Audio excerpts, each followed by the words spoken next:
நல்லது பண்றதுக்கு அரசியலுக்கு வாங்கடா, கொள்ளை அடிக்கிறது கொலை பண்றதுக்கு அரசியலுக்கு.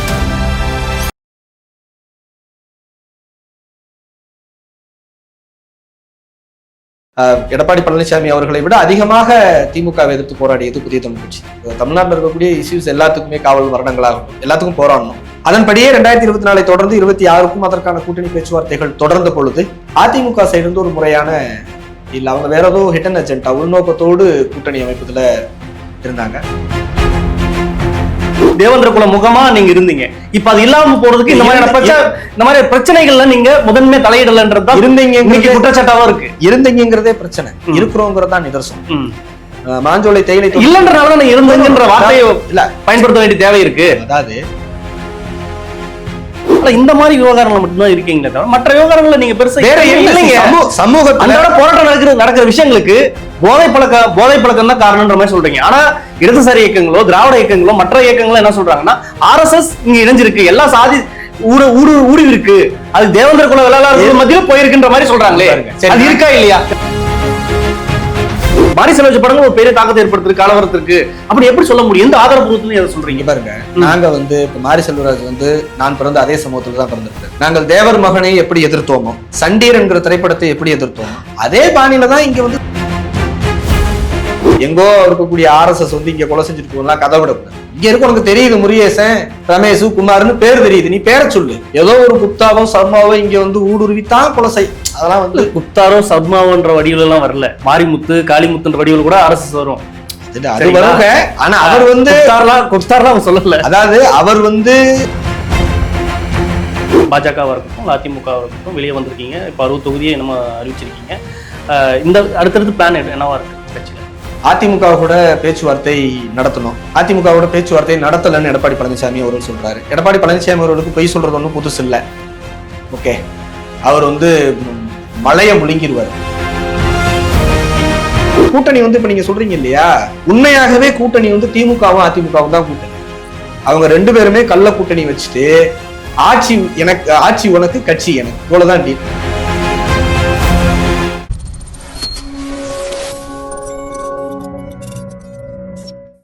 கலர் கண்ணாடி வாய்ஸ் நேயர்களுக்கு வணக்கம். இன்று நம்மோடு இருப்பவர் புதிய தமிழகம் கட்சியை சேர்ந்த சங்கர் குரு வந்துள்ளார். வணக்கம் சார். வணக்கம். எப்படி இருக்கீங்க? நலமா. இப்போ தனித்து போட்டிடுறதா நீங்க அறிவிச்சிருக்கீங்க, என்ன காரணம்? புதிய தமிழ் கட்சி தனித்து போட்டியிடுறது ஒன்றும் புதுசெல்லாம் இல்லை. 1996 அதாவது புதிய கட்சியினுடைய வருகைக்கு முன்பே தேவேந்திர குல வேளாளர் கூட்டமைப்புங்கிற பேர்ல தலைவர் 1996 ஓட்டப்பட்ட தனிச்சுதான் போட்டிட்டு சட்டமன்ற உறுப்பினரானார். அதுக்கப்புறம் 2001 2006 எல்லா தேர்தல்களும் கண்டினியூவா போட்டிட்டு இருக்கிறோம். அதில் பல தேர்தல்களும் தனிச்சு போட்டுருவோம். லாஸ்ட் 2021 கூட நம்ம தனிச்சு தான் போட்டிட்டோம். ஒரு காலத்தின் கட்டாயம் தனிச்சு போட்டியிட வேண்டிய சூழல் தமிழ்நாட்டில் உருவாயிருக்கு. ஸோ அதனால இந்த தேர்தல் களத்தை தனிச்சு சந்திக்க முடியும். காலத்தின் கட்டாயம்னா என்ன தேவை?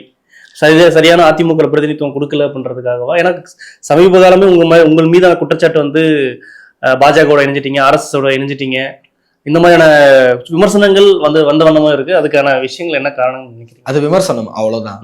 பாஜகவோட இணைய வேண்டிய அவசியம் நமக்கு கிடையாது. 2021 பாஜக கூட இல்லை, நம்ம அதிமுக கூட தான் பேசிட்டு இருந்தோம். அதிமுகவும் பாஜகவும் தனிச்சு களம் கண்டாங்க, சேர்ந்து களம் கண்டாங்க. நாம தனிச்சு தான் போட்டிட்டோம். 2024 பாஜக தனிச்சு களம் கண்டாங்க, நம்ம அதிமுக சைடு நின்று களம் கண்டோம். அதனால அரசியலில் அவதூறு பரப்புகள் நம்மளை எதிர்கொள்ள துணிச்சல் இல்லாதவங்க ஏதாச்சும் ஒரு அவதூறுகளை நம்ம மேல போட்டு அவங்க கூட இருக்காங்க அவங்க கூட இருக்காங்க அப்படிலாம் ஒன்றும் கிடையாது. பாஜக தேவேந்திர குல வேளாளர் அரசாணை விஷயத்தில் எடுத்த ஸ்டாண்டுக்கு நம்ம ஆதரவு தெரிவிச்சோம். பட் பொதுத்துறை நிறுவனங்கள் உள்ளிட்ட பல்வேறு விஷயங்கள்ல அவங்க எதிராக இருக்கிறாங்கன்னா நம்ம துணிச்சலா எதிர்கொண்டோம். அதனால புதிய கட்சியை பொறுத்தளவும் தலைவர் அவர்களை பொறுத்தளவும் யாரோ ஒருத்தருக்கு பிளைண்டா ஆதரிக்கணும் பிளைண்டா எதிர்க்கணுங்கிறதெல்லாம் கிடையாது. சரின்னா சரி, தப்புன்னா தப்பு, அதுதான் நம்மளுடைய ஸ்டான்ஸா. இப்ப 2026 தனிச்சு போட்டியிட வேண்டிய சூழல். 2024 நாம அதிமுக கூட கூட்டணி அமைச்சு தென்காசி நாடாளுமன்ற தொகுதியில போட்டிட்டோம். அதன் பிறகு அவங்க அந்த கூட்டணியை பலப்படுத்துறதுக்கு பதிலா எடப்பாடி பழனிசாமி அவர்களுக்கு நமக்கு நிச்சயமா ஒரு திமுகல ஒரு ஆட்சி மாற்றம் ஏற்படணும்னு நம்ம தான் தமிழ்நாட்டில் ரொம்ப ஸ்ட்ராங்கா எதிர்கட்சி எடப்பாடி பழனிசாமி அவர்களை விட அதிகமாக திமுகவை எதிர்த்து போராடியது புதிய தமிழ் கட்சி தான்.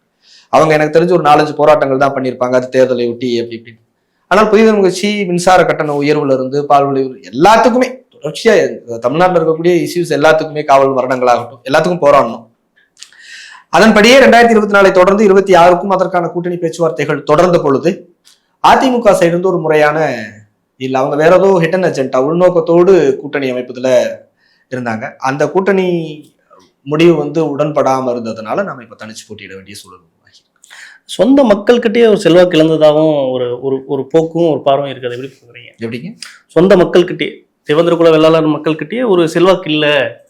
ஏன்னா ஒரு ஆரம்பத்துல புதிய தமிழர் கட்சி ஓபன் பண்ணும்போது பார்ப்பன எதிர்ப்பு அப்படின்ற மாதிரியான விஷயங்களுக்கு ரொம்ப முக்கியத்துவமா பங்கெடுத்தது. இன்று அது இல்லாத போது அந்த நிலைமைகள் இருக்கோ அப்படின்ற மாதிரியான எது ஒண்ணுமேங்க எந்த இடத்துலயுமே ஒரு பிடிமானம் ஒரே மாதிரியா டிராவல் ஆகாதுங்க. அதுதான் அறிவியல். 1996 இந்திய வரலாற்றிலேயே ஒரு சமூகம் ஒரே ஒரு சமூகத்தின் பின்னணியை வச்சுட்டு ஒரு சட்டமன்ற உறுப்பினர் ஆக முடியும்னு நிரூபிச்ச கட்சி புதிய முயற்சி தலைவர் அவர். அதனால சொந்த சமூகத்துல பிடி இல்ல, சொந்த சமூகத்துல இருந்து அந்நியப்பட்டுட்டோங்கிறதெல்லாம் வந்து வருகின்ற தேர்தலில் நம்மளை எதிர்கொள்ள முடியாதவங்க பரப்புற அவதூறு. இந்த மக்களுக்கு ஒரு பாதிப்பு ஏற்படும் பொழுது சமரசம்னு களமாடுறது புதிய தமிழ் கட்சி மட்டும்தான். உங்களுக்கு தெரியும், தென் மாவட்டங்கள்ல தொடர்ச்சியா வந்து ஆணவ படுகொலையா இருக்கட்டும், இல்ல இப்ப பார்த்த நாங்குநேரில இருந்து எல்லா விஷயங்களுக்கும் இந்த விஷயங்கள்ல உங்களோட போராட்டம் எந்த அடிப்படையில, எந்த அதிகமா இருக்கா இல்ல குறைவா இருக்கா? அததான் சொல்றேன். மக்களுக்கு பாதிப்பு ஏற்படும் பொழுது நாம் வேணும், நாம தேவை, நாம தான் நின்று போராடணும். ஓட்டு வாங்குறதுக்கு மட்டும் தேர்தல் காலங்கள்ல மட்டும் அவங்க வந்துருவாங்கிறத மக்களே கேள்வி கேட்க ஆரம்பிச்சிட்டாங்க. இப்போ வந்து ஆக்சுவலா புதிய தமிழர் கட்சி தனிச்சு போட்டியிட வேண்டிய அவசியத்தை கொஞ்சம் டீப் ரூட் காஸ்ட்ல பார்க்கணுங்க. ஒட்டுமொத்தமாக தேவேந்திர குல வேளாளர் கம்யூனிட்டிங்கிறது நான் வந்து 2026 இவங்க சாதி பத்தி பேசுறாங்களே, சாதி அரசியல் பேசுறாங்களே அப்படிங்கிற ஒரு தரப்பும், ஒட்டுமொத்தமாக இந்த சமூகத்தை புறக்கணிச்சிருக்கு, ஒட்டுமொத்த இந்த அரசியல் வட்டாரங்களே இந்த சமூகத்தை இந்த தேர்தலில் புறக்கணிக்க பாக்குது அப்படிங்கிற மறுதரப்பு. ஸோ இதை வந்து நம்ம கொஞ்சம் அகல பார்க்காம கொஞ்சம் ஆழ பார்க்கணும். புதிய தமிழ் கட்சி துவங்கிய காலத்துல இருந்தே விளிம்புநிலை மக்களுக்கு சமரசம் இல்லாம இப்ப வந்து தேர்தல் நெருங்குற காலத்துல உங்களுக்கு தெரியும், அண்மையில நாங்குநேரியில ஒரு சம்பவம் நடந்தது, துர்சம்பவம் நடந்தது. தொடர்ந்து தென் மாவட்டங்கள்ல பல்வேறு படுகொலைகள், தாக்குதல்கள். இந்த இடத்துல எந்த இடத்திலும் அவங்க கோச்சுக்குவாங்க, இவங்க கோச்சுக்குவாங்க, தேர்தலில் நமக்கு அந்த பிரச்சனையாயிரும் இந்த பிரச்சனையாயிரும்லாம் வந்து புதிய தமிழ் கட்சியோ தலைவர் அவர்களோ யோசிச்சதே கிடையாது. தப்புன்னா தப்பு. ஸோ அது தேர்தலை ஒட்டி வந்தோடனே என்ன ஆயிடுதுன்னா, இந்த சமூக சிக்கல்களை வந்து அது அப்படியே வந்து இதனால அவங்க மேல எதிர்ப்பு.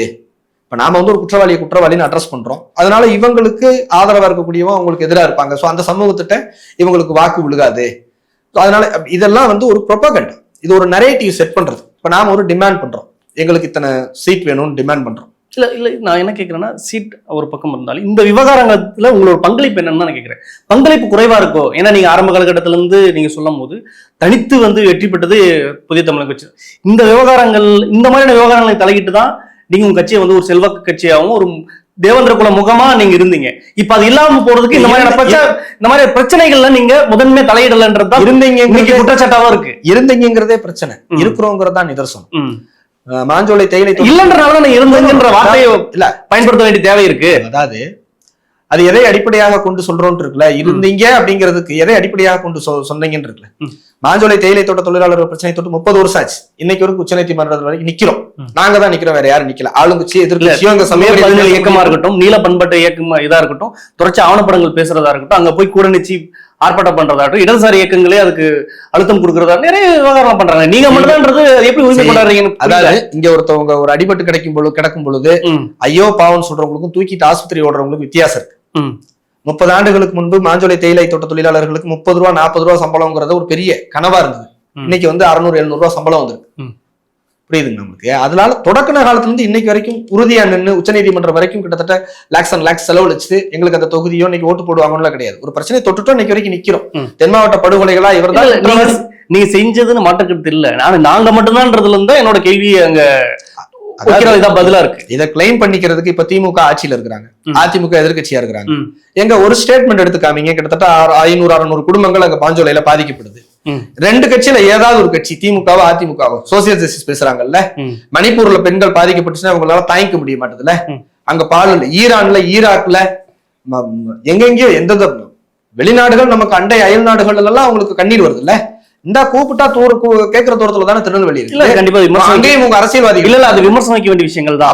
அப்போ நாங்க என்ன கிளைம் பண்றோம்னா, செஞ்சு கொடுக்க வேண்டிய நீயே சும்மா இருக்கும் பொழுது நீ செஞ்சு கொடுன்னு போராடுறதுக்காக நாங்க தானே இருக்கிறோம். சோ வாய்ஸ் ஆஃப் வாய்ஸ்லெஸ் நாங்க தானே இருக்கிறோம். அப்படி நாங்க தானே கிளைம் பண்ணணும். இந்த மாதிரி விவகாரங்கள் மட்டும்தான் இருக்கீங்களே தவிர மற்ற விவகாரங்கள்ல நீங்க பெருசா சமூகத்தோட போராட்டம் நடக்கிற விஷயங்களுக்கு போதை பழக்கம் தான் காரணம்ன்ற மாதிரி சொல்றீங்க. ஆனா இடதுசாரி இயக்கங்களோ திராவிட இயக்கங்களோ மற்ற இயக்கங்களோ என்ன சொல்றாங்கன்னா RSS இங்க இணைஞ்சிருக்கு, எல்லா சாதி ஊடி இருக்கு, அது தேவேந்திர குல வேளாளர்கள் மத்தியில போயிருக்குன்ற மாதிரி சொல்றாங்களே, அது இருக்கா இல்லையா? நான் கேக்குறேன். இல்லை, அதாவது நான் RSSக்கு சப்போர்ட் பண்ணி பேசல.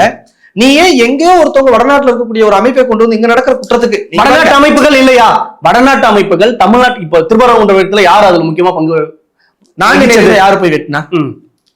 நாங்குநேரில யாரு வெட்டினா? மாஞ்சோலையில மக்களை கீழ இறங்குன்னு சொல்றது யாரு? எல்லா சாதி சங்கத்திலும் ஊடி இருக்கேன்னு சொல்றாங்க. நீ RSS கிடையாதுல்ல, நீ RSS கிடையாதுல்ல, நீ வந்து சோசியல் ஜஸ்டிஸ் தானே பேசுற. மாஞ்சோலை மக்களை இங்கே தங்க வைங்க நீங்க தானே சொல்லணும், நீ சொல்லல. ஒருவேளை RSS என்பது ஒரு மனநிலை, அது ஒரு கொடூரமான சிந்தனை நீ சொல்றேன்னா அந்த கொடூரமும் மனநிலை ஸ்ட்ரக்சரா ஒர்க் பண்ணிருக்காங்கன்னு சொல்றாங்கல்ல. இங்க பாருங்க, இங்க பெரும்பாத்து விஷயங்கள்ல நிறைய அந்த ஒரு கூட்டறிக்கை வெளியிட்டு இருக்காங்க. அதுல ஜெய்பீம் இதா இருக்கட்டும், சென்னை போன்ற சில வழக்கறிஞர்கள் சேர்ந்து அதுக்கு சாதி சங்கங்கள் ஊடி இருக்குன்னு தானே சொல்றாங்க. இங்க பாருங்க, தமிழ்நாட்டுல சாதி சங்கங்கள் இன்னைக்கு போதை, அதுக்கு நீங்க ஒரே ஒரு போதை பழக்கம் மாரி செல்வராஜ் படங்கள்லாம் ஒரு இம்பாக்டா இருக்குன்றதெல்லாம் நீங்க கிருஷ்ணசாமியே ஒரு குற்றச்சாட்டு வைக்கிறாரு. படங்கள் எப்படி வந்து உங்களுக்கு அந்த அங்க இருக்கிற போதை மாரி செல்வராஜ் படங்கள் ஒரு பெரிய தாக்கத்தை ஏற்படுத்துறது கலவரத்திற்கு, அப்படி எப்படி சொல்ல முடியும்? எந்த ஆதாரபூர்வத்துல சொல்றீங்க? பாருங்க, நாங்க வந்து இப்ப மாரி செல்வராஜ் வந்து நான் பிறந்த அதே சமூகத்துல தான் பிறந்திருக்கிறேன்.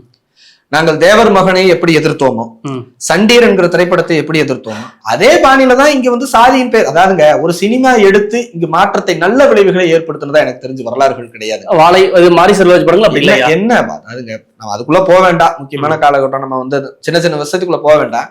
பட் இருந்தாலும் ஒரு சினிமா எடுத்து கெட்டது நடந்ததுக்கு வரலாறுகள் இருக்கு, நல்லது நடந்ததுக்கு இங்க என்ன ஒண்ணும் பெருசா இல்ல. அதாவதுங்க சவுத்துல அப்படின்னா போன வாரம் வரைக்கும் கொலை நடக்குதுல்ல, எங்க நல்ல ஆண்மகன்கள் வந்து தென் மாவட்டத்துல இந்த படுகொலை எல்லாம் நடக்குது, திமுக கவர்மெண்ட்ல இப்படி நடக்கக்கூடாதுன்னு திமுக எடுத்து பேசேன். நம்ம அந்த சின்ன வட்டத்துக்குள்ள போக வேண்டாம். நம்ம வந்து ஒரு சோசியல் பேசிட்டு தானே இருக்காங்க. இல்ல சோசியல் ரஞ்சித் போன்றவங்க ட்வீட்ல இருந்து அது ஒரு இதா மாத்தணும், வன்முறை அதிகமா நடக்குது, வன்கொடுமை அதிகமா நடக்குது, சந்தோஷம் மாவட்டம்லாம் மாத்துங்க அப்படின்ற மாதிரி கண்டிச்சுட்டு தான் இருக்காங்க, பேசிட்டு தான் இருக்காங்க. அதாவது வாழ்த்துக்கள், அதாவது நல்லவைகளுக்கு வாழ்த்துக்கள், தீயவைகளுக்கு எதிர்ப்புகள், இது நம்மளுடைய ஸ்டாண்டுங்க. சரிங்களா? அது சினிமாவாகட்டும், சமூகத்துல சினிமாவுல ஒரு காட்சியில் இந்த இது வரக்கூடாது, ஒரு பாடல்ல இந்த வார்த்தைகள் வரக்கூடாது, ஒரு அருவா படம் வரைஞ்சு அதுல ரத்தம் ஒழுகுது, இந்த அருவா யாரோட, இந்த ரத்தம் யாரோடதுடா, இப்படி எல்லாம் கேட்கறதுக்கு ஒரு ஆண்மகன் பிறந்தாருன்னா தலைவர் வந்ததுக்கு பின்னால அந்த வார்த்தைகள்லாம் வந்தது. அதற்கு முன்பு வரைக்கும் நாடார், ஓனார், செட்டியாருங்கிற பெயர்கள் சினிமாவில் ரொம்ப பரவலாக பேசப்பட்டிருந்தது. அதனால வந்து நாங்கள் அடிப்படை மாற்றத்தை தலைகீழா அடிச்சு நொறுக்கி இந்த சமூகத்தை சரி செய்ய வந்தவங்க. அதனால வந்து இந்த வசனங்கள்லயும் இதுலயும் வந்து நாங்கள் பெருசா ஓகே நல்ல நோக்கத்தோடு செஞ்சா வாழ்த்துக்கள், தீய நோக்கத்தோடு செஞ்சா எதிர்ப்போம், அவ்வளவுதான். அது யாரா இருந்தாலும் எதிர்ப்போம், அதான் நம்மளுடைய ஸ்டாண்டுங்க. தென் மாவட்டங்கள் நடக்கிற, நீங்க ஆக்சுவலேஷன் சொல்லுங்க, தென் மாவட்டங்கள் நடக்கிற விஷயம், இந்த தொடர்ச்சி நடக்கிற படுகொலை இருக்கட்டும், வன்கொடுமைகள், ஆணவ படுகொலை, என்ன காரணம்? ஆக்சுவலேஷன் எப்படிங்க, என்ன காரணம், என்ன அடிப்படையான நீங்க பார்க்கப்படுறதுக்கான காரணம், முதன்மையான காரணங்கள் என்னவா பார்க்க? அதுதான் இப்போ திமுக ஆட்சியில இருக்கிறாங்க, அதிமுக எதிர்கட்சியா இருக்கிறாங்க, ஒரு படுகொலை நடந்துருது. அப்ப படுகொலையை கண்டிச்சு நாங்க ஆர்ப்பாட்டம் பண்றோம், கொற்ற மலையில ஆர்ப்பாட்டம் பண்றோம். அந்த ஆர்ப்பாட்டத்துக்கு அனுமதி கொடுக்க மாட்டாங்க. ஓகே, டிஎம்கே கவர்மெண்ட் நடக்கும் பொழுது ஒரு படுகொலை நடக்குது, தொடர்ந்து படுகொலைகள் நடக்குது, அதை நாங்க எதிர்த்து கண்டிச்சு போராடுறோம். எதிர்கட்சியா இருக்க வேண்டிய அதிமுக என்ன செஞ்சிருக்கணும்? நியாயமா அவங்க போராடி இருக்கணும். ஆனா அவங்க என்ன நினைக்கிறாங்க, யாரையாவது நம்ம கண்டிச்சோம்னா, யாரையாவது பண்ணோம்னா அவங்களுடைய வாக்குகள் நமக்கு வந்து பறி போயிடும், ஒருத்தவங்களை வந்து பகைச்சுக்கிற மாதிரி ஆயிரும் நினைக்கிறாங்க. சோ இந்த மாதிரியான மனப்போக்குகள்லாம் இங்க மாறும். சாதியை வைத்து அரசியல் செய்ய மாட்டோம்னு வார்த்தை அளவு பேசுறாங்களே தவிர சாதியை வச்சு மட்டும்தான் இங்க அரசியல் பேசுறாங்க, சாதியை வச்சு மட்டும்தான் இங்க எல்லாமே பண்றாங்க. சரி, அதே மாதிரி இருக்கும் பொழுது நீ வந்து சமூகத்திற்கான நீதியை அரசியலா கொடுன்னு கேட்கும் பொழுது அங்க அரசியல்வாதியா அமையறாங்க. அது வரைக்கும் சாதியவாதிகளா சமூகவாதிகளா இருக்கக்கூடியவங்க நம்ம பவரை கொடுங்க, நாங்க சரி பண்றோம். இப்ப சவுத்துல இதே இடத்துல நாங்க வந்து ஒரு 7-8 எம்எல்ஏஸ் இந்த மாதிரியான ஒரு அமைச்சரவையில பங்கு பெற மாதிரி இருந்ததுன்னா எங்க கிட்ட பவர் இருக்கும், நாங்க அதை சரி செய்யறதுக்கான சோர்ஸ் இருக்கும். அந்த சோர்ஸை கேட்கும்பொழுது இவங்கெல்லாம் அரசியல்வாதியா மாறிடுறாங்க. ஸோ இந்த போக்குகள் இருக்கக்கூடாது. வெளிப்படைத்தன்மையோட அந்த உள்ள இருக்கக்கூடிய மிருகத்தெல்லாம் உள்ளேயே வச்சு புதைச்சிட்டு நாம வந்து மக்கள் பணிக்கு வந்திருக்கிறோம். ஒரு நம்ம தமிழ்நாட்டுல நம்ம வாழ்ற இடத்துல சாதியின் பெயரால் ஒரு படுகொலைகள் நடக்குதுன்னா அதில் மனமும் வந்து கண்டிக்கணும். அதுல யாரு, நீங்க இந்த சொன்னீங்க இல்லையா, எங்கோ இருக்கக்கூடிய RSS வந்து இங்க கொலை செஞ்சுட்டு போகலாம், கதை விடக்கூடாது. இங்க இருக்க உனக்கு தெரியுது, முருகேசன், ரமேஷ், குமார்னு பேர் தெரியுது, நீ பேரை சொல்லு. ஏதோ ஒரு குப்தாவோ சர்மாவோ இங்க வந்து ஊடுருவித்தான் கொலை செய். அதெல்லாம் வந்து குப்தாரோ சர்மாவோன்ற வடிவில் எல்லாம் வரல, மாரிமுத்து, காளிமுத்துன்ற வடிவில் கூட RSS வரும். அது வருங்க. ஆனா அவர் வந்து கொத்தாரெல்லாம் சொல்லல. அதாவது அவர் வந்து நான் RSS கேட்டுக்க கூட செய்யல, நான் இந்த சாதி இந்த சாதி இல்லைங்க. இப்போ வட மாவட்டங்களா இருக்கட்டும், கொங்கு மண்டலங்களா இருக்கட்டும் எடுத்துக்கோங்க, அங்க இருக்க சாதி சங்கங்களோட வீரியத்தோட தென் மாவட்ட சாதி சங்கங்கள் அதிகமா இருக்கு, வீச்சா இருக்கு. அதே சமயம் நீங்க பாஜக அதிமுகவோட அந்த கூட்டணி முன்னாடி இருந்த அலைன்ஸ்ல அவன் செல்வ கடைஞ்சிருக்குன்றதுதான் ரிப்போர்ட்டா இருக்கு. சந்துருவா இருக்கும், ஜஸ்டிஸ் சந்துருவா இருக்கும், இந்த மாதிரி நிறைய பேர் வந்து இந்த புள்ளிவரத்து கொடுக்குறாங்க. சின்ன பையன் 8வது படிக்கிற பையன் வந்து ஒரு பையனை வெட்டுறான், 10வது கபடி நல்லா படிச்சுட்டான்னு சொல்லி வெட்டுறான். ஒரு 10, 3, 4 இந்த மாதிரி சின்ன சின்ன வயதுகள்லயும் இந்த கலவரம் நடந்துட்டு இருக்குல்ல தென் மாவட்டங்கள்ல. இதுக்கெல்லாம் அடிப்படை காரணங்கள் என்ன? இதுவரை இல்லாதது இது எல்லாத்துக்கும் திமுக தான் காரணங்களா? அப்படி நான் சொல்லலையே, நான் திமுகன்னு சொல்லல. திமுக என்ன அடிப்படை இங்க ஆட்சி ஆள்ற எல்லாரும் இது ஒரு யூனிக் ரீசனா இருக்குல்ல. அப்போ இந்த சாதி சின்ன சின்ன பசங்களா ரீல்ஸ பார்த்து போடுறதா இருக்கட்டும், வெட்டுறதா இருக்கட்டும், இதெல்லாம் என்ன காரணங்கள்? இது ஒரு மிக முக்கியமான இதா இருக்குல்ல இந்த காலகட்டங்கள்ல. அது ஏதோ ஒரு தனித்துவமான காரணங்கள் இருக்கு. ஒரு சமூக மாற்றத்திற்கு தோன்றிய இயக்கமா நம்ம கடமையை நாங்க செய்யறோம். என்ன செய்யறோம்? தொடங்கின காலத்துல இருந்து இவங்க எல்லாம் தப்பு பண்றாங்க, இந்த இடத்த ஈவன் அந்த பர்டிகுலர் பகுதியை வன்கொடுமை பகுதியா அறிவிச்சு, ஈவன் நாம வந்து தென் மாவட்ட படுகொலைகளுக்கு தேசிய புலனாய்வு முகமை இங்க வந்து முகாமிட்டு இந்த சாதிய கோரவாதிகளை எல்லாம் நீங்க இனங்கண்டு ஒடுக்கணும் அப்படிங்கிற வரைக்கும் நம்ம எக்ஸ்ட்ரீம் லெவலுக்கு, அதாவதுங்க சார், நாங்க சொல்றத கவர்மெண்ட் கேட்டுச்சுன்னா தென் மாவட்டத்துல என்னைக்கோ பிரச்சனை தீர்ந்துடும். அவங்களுக்கு இந்த சாதி பிரச்சனை வந்து தேவைப்படுது. தேர்தல் நேரத்துல 2-3 தரப்பா பிரிச்சு வச்சு அவங்க ஈஸியா கேண்டிடேட் போடுறது, ஈஸியா வந்து வாக்குகளை பெறுறதுன்னு அவங்க ஒரு சிஸ்டம் ஃபாலோ பண்றாங்க. அதுக்கு மாற்று நம்ம சொன்னோம்னா அதை அக்செப்ட் பண்றதுக்கு அவங்க தயாரா இல்லை. ஏன்னா அவங்க அதுலதான் அரியாசனம் போட்டு உட்கார்ந்துருக்காங்க. இந்த மாதிரி புதிய தமிழ் கட்சி ப்ரோக்ரஸிவா இந்த சமூக சிக்கலை வந்து தீர்க்கிறதுக்கு பல யோசனைகளை சொல்லுது, பல போராட்ட களங்களை அணுகிறோம், பண்றோம். அதை வந்து இங்க இருக்கக்கூடிய பவர் பாலிடிக்ஸ்ல இருக்கக்கூடியவங்களும் முன் வந்து அதை செஞ்சா இது ஒரு ஒண்ணுமே இல்லாது. காவல்துறைக்கு தெரியும் லோக்கல்ல எவன் குற்றவாளி என்னன்னு தெரியும். நீ கரெக்டா தேர்தல் நேரத்துல 110 போட முடியுதுல்ல யாரெல்லாம் குற்றவாளின்னு. அது எப்படி உனக்கு தேர்தல் முடிஞ்சோடனே மறந்து போயிடும்? ஏன் கண்காணிப்புல வைக்க மாட்டீங்க? இப்ப பெரும்பத்துல நடந்த பிரச்சனை முதல் குற்றம் இல்ல, அவன் ஏற்கனவே ஒரு கொலை சம்பவத்துல சம்பந்தப்பட்டிருக்கிறான். ஏற்கனவே ஒரு கொலை சம்பவத்துல சம்பந்தப்பட்டவன் மீண்டும் ஒரு கொலை சம்பவத்துல ஒரு குற்றம் சரியான என்ன அர்த்தம், என்ன காரணம்? அப்போ உங்கள்கிட்ட ஒரு சிஸ்டம் ப்ராப்ளம் இருக்குல்ல. நீங்க உங்களை சரி பண்றதை விட்டுட்டு எங்கோ இருக்கிறவங்கள பழி போடக்கூடாதுங்கிறது ஃபர்ஸ்ட் குற்றவாளின்னு சொல்லணும். இப்ப நாங்க தேர்தல் தன்னாவட்டத்துல போட்டிடுறோம்னா புதிய தமிழ் கட்சி போட்டியிடுறதுல ஓட்டு போடாதீங்க யார் சொல்றா?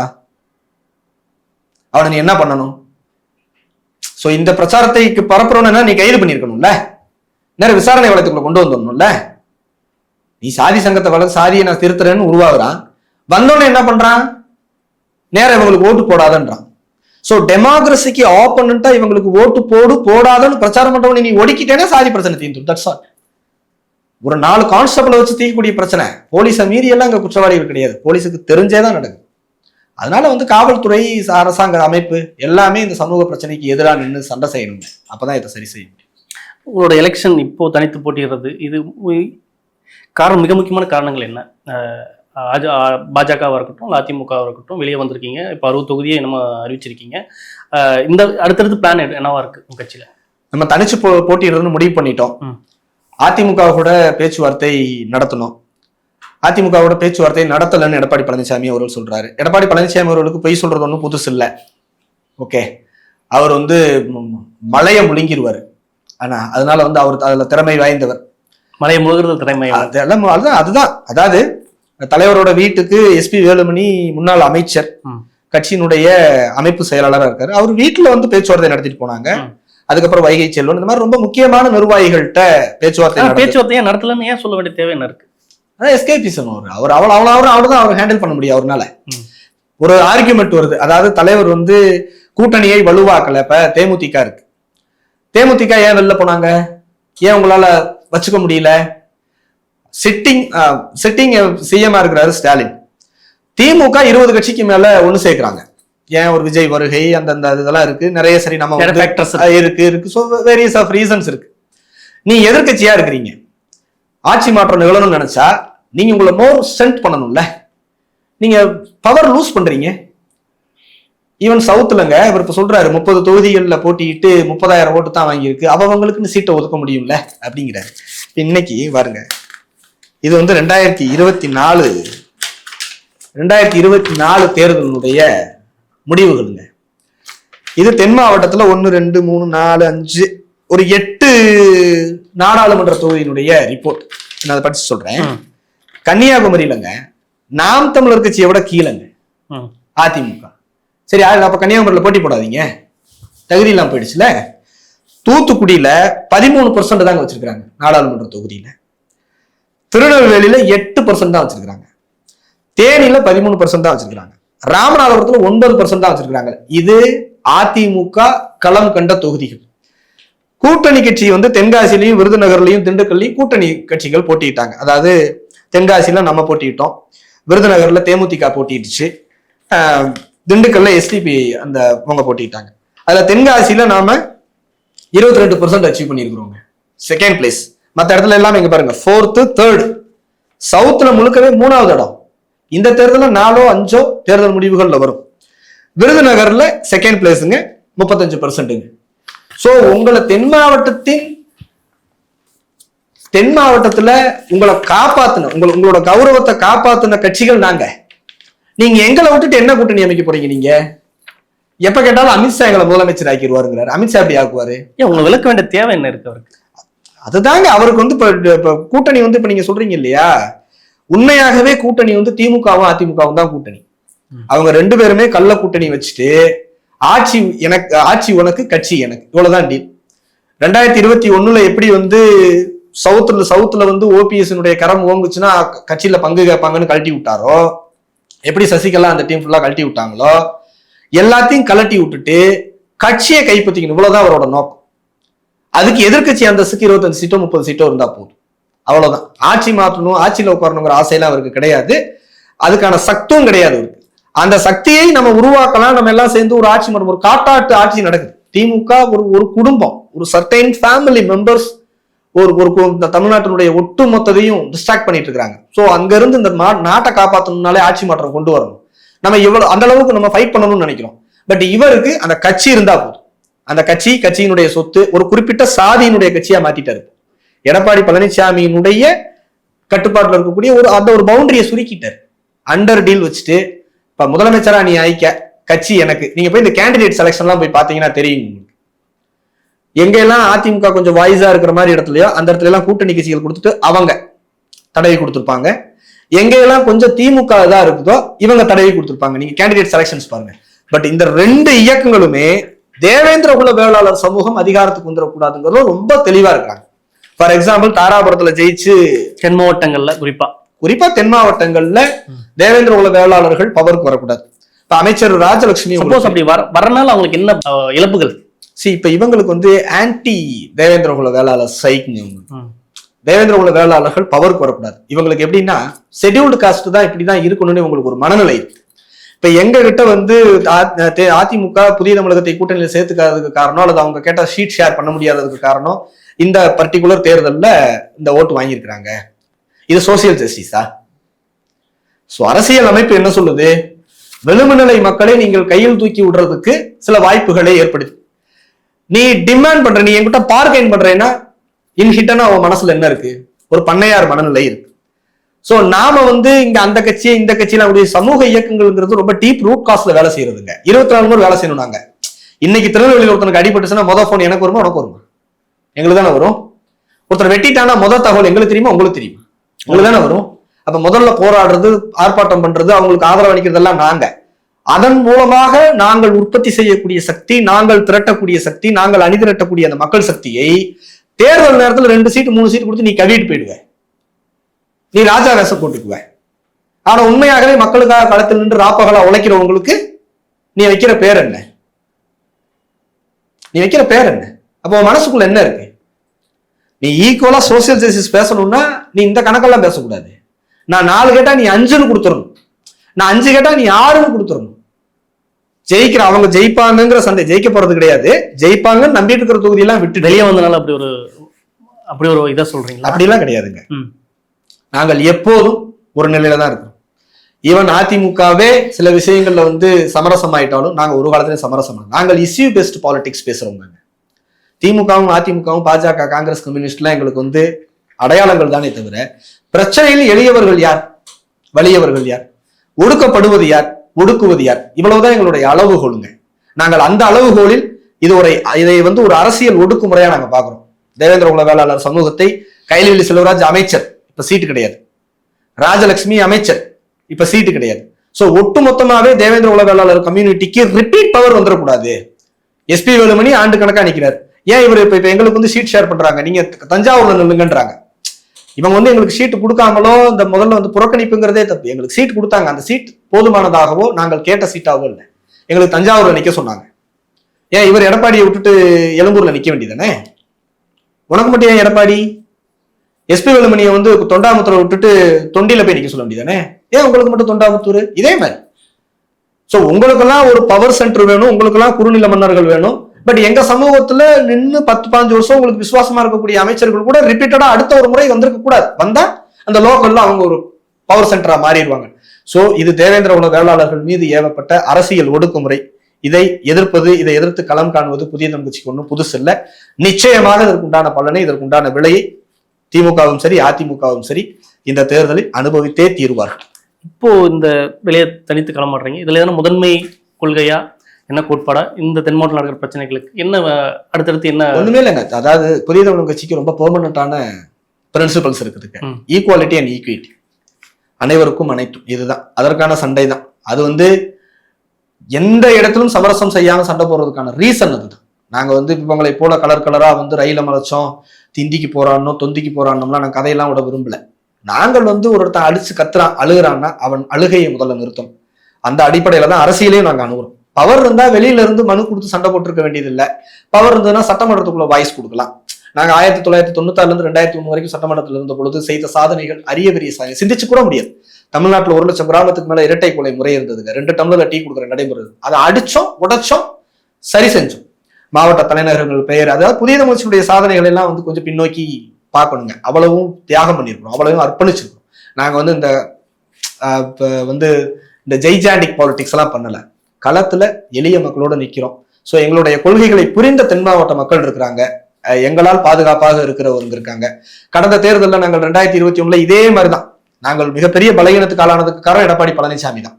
2021 தேர்தலில் கடைசி நாளைக்கு நாமினேஷனுக்கு கடைசி தேதிங்க, இன்னைக்கு வரைக்கும் இழுத்தடிச்சு கடைசியில் விட்டுட்டாரு. எங்க பல வேட்பாளர்களுக்கு ஏபி ஃபார்ம் கூட கொண்டு போய் எங்களால சேர்க்க முடியல.